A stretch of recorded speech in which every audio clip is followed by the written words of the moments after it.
اطراف قوم میں امام محمد تقی علیہ السلام کے ایک بیٹے موسیٰ مبرقہ کی جو ہے قبر بھی ہے، اور وہاں پر بھی لوگوں کو ضرور جانا چاہیے، اور لوگ وہاں پر بڑے بڑے علماء، صافی گل پائگانی، یہ سب بھی وہاں پر آتے ہیں اور مختلف فیوز و برکات حاصل کرتے ہیں۔ اسی طریقے سے وہاں پر چہل اختران کے نام سے باقاعدہ 40 قبریں 40 امام زادوں کی، ان میں 17 تو جو ہیں وہ اولاد امام محمد تقی علیہ السلام ہیں، اور 23 جو ہیں وہ اولاد امام موسیٰ کاظم علیہ السلام۔ یہ 40 افراد جو تھے ایک ہی مکان کے اندر رہائش پذیر تھے، ظالموں نے ان کو گھیر کر اس مکان کو آگ لگا دی، جس میں چھت گرنے سے اور زندہ جل کر وہ 40 کے 40 امامزادے شہید ہو گئے، جب اس کا نام چہل اختران ہے۔ یعنی وہ ستارے جو یہاں پر معدوم ہو گئے، تو خاندان نبوت کے ستارے، ان کی قبریں ایک ساتھ ہیں، اور یہاں پر بھی علماء جاتے ہیں۔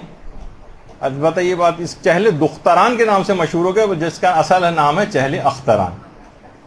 اسی طرح سے پھر اس کے بعد اطراف میں مسجد جمکران ہے، جو قوم سے تقریباً 6 کلومیٹر دور ہے، اور 393 ہجری میں باقاعدہ ہمارے امام زمانہ علیہ السلام نے اس مسجد کی حدود و قیود اللہم صلی علی محمد و علی محمد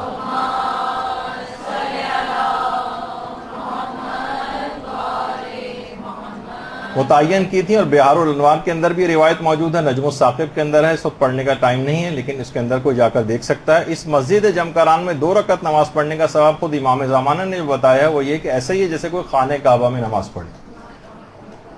اور اگر اس کو دیکھیں باقاعدہ کہ کتنے لوگوں کی یہاں پر ملاقاتیں ہوئی ہیں، ایک عجیب عقیدت لوگوں کا اس مسجد جمکران سے الگ سے امام زمانہ کے حوالے سے ہے، بہترین مسجد ہے۔ یہاں پر علماء خود یہاں پر بہت زیادہ عقیدت کے ساتھ آتے ہیں، یہاں کی صفائیاں وغیرہ کرتے ہیں، اور پیدل چل کے جاتے ہیں۔ رہبر معظم بھی یہاں پر تشریف لاتے ہیں اس مسجد میں، دیگر علماء اور مراجع، آیت اللہ صافی گل پائگانی، اور اس کے علاوہ آیت اللہ صادق روحانی اور دیگر مراجع جو بھی ہیں یہاں پر ضرور تشریف لاتے ہیں۔ ایک زمانہ تھا یہاں پر کہ بالکل غیر آباد تھی، آیت اللہ مرشی نجفی نے اس موجودہ حالات میں لوگوں کا اس طرح سے رجوع ہونا، یہ خود امام زمانہ کے ظہور کی نشانیوں میں سے ایک نشانی قرار دیا مسجد جمکران کا اس انداز سے آباد ہونے کو۔ تو اس طرح سے یہ واقعی بڑی عظیم الشان مسجد ہے۔ بہرحال یہاں پر عریضے وغیرہ بھی لوگ ڈالتے ہیں، جس کے متعلق علماء نے کافی باتیں کہی ہیں، جو اس وقت میرے پاس اتنا وقت نہیں کہ اس کو میں ذکر کر سکوں۔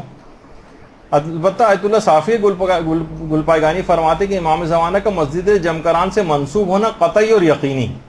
اور آیت اللہ بہجت تو کہتے تھے کہ مشتاقان زیارت حضرت حجت کو مسجد جمکران میں زیادہ حاضر ہونا چاہیے۔ اور وہاں پر جو باقاعدہ علماء اور مراجع کی آرا جو لگی ہوئی ہیں، وہ بھی اس وقت پڑھنے کا اتنا وقت نہیں رہا ہمارے پاس، کہ آیت اللہ بروجردی تو کہتے تھے کہ اگر میرا بس چلتا تو میں اپنی ہر نماز واجب مسجد جمکران میں آ کر ادا کرتا۔ یعنی اتنی عظیم الشان یہ مسجد ہے۔ اور آیت اللہ وحید خراسانی نے بھی باقاعدہ اپنے ایک انٹرویو میں بات کہی تھی کہ جو بھی افراد مسجد جمکران کی زیارت کو جائیں، ان کو چاہیے کہ اپنے آپ کو سونے میں تبدیل کر کے واپس آئیں، کہ یہ جگہ اکسیر اعظم ہے، اپنے آپ کو ایک تبدیل کر کے وہاں سے واپس آ سکتے ہیں۔ اور وہاں جا کر آیت اللہ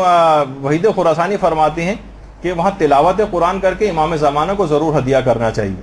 اس جگہ مسجد جمکران میں، جب بھی وہاں پر قرآن رکھے ہوئے ہیں کہ لوگ وہاں پر آ کر تلاوت کریں۔ بہرحال یہ سفر اپنے اختتام کو پہنچا۔ مشہد میں اس بھائی کی قبر ہے جس کو شہر معرفت و محبت کہا جاتا ہے، اور قوم میں انہی کی بہن کی قبر ہے جس شہر کو شہر علم و حکمت کہا جاتا ہے۔